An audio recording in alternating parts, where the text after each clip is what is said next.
Hori gizarteko zati honetan, ikuntza ezberdinak egiten dira ikastetxean, udalarekin, inguruko beste erakunde batzuekin, eta orduan egiten diren ekintzaldiek orokorrean jasotzen dira sexua balorazio batzuk egiten dira, datu sexua percepzioak eta jasotzen dira, baina horiek eskalatu zenbaki bidez eta adinezaren bidez ez da orokorrean ez dira egiten.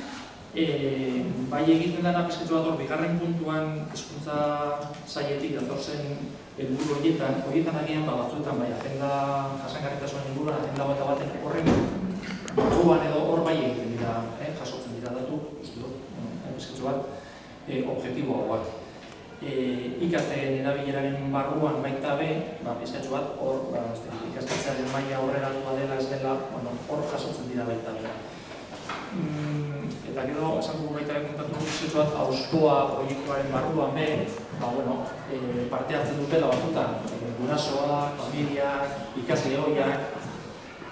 Horren barruan ere egiten da balorazio bukaera, kurso bukaerako edo hauspoa proiektuaren bukaerako balorazio bat egiten da, inkesta batzuk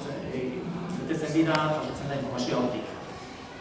Beste horietan esan duguna, udalarekin, inguruko elkarteekin egiten diren horietan, datuak jasotzen dira, baina pizkatxo bat orokorra dira, ez dira zenbaki eskalatuta eta urteetan zehar zerbait egiteko, horren jasapen atera egiteko, horretarako ez da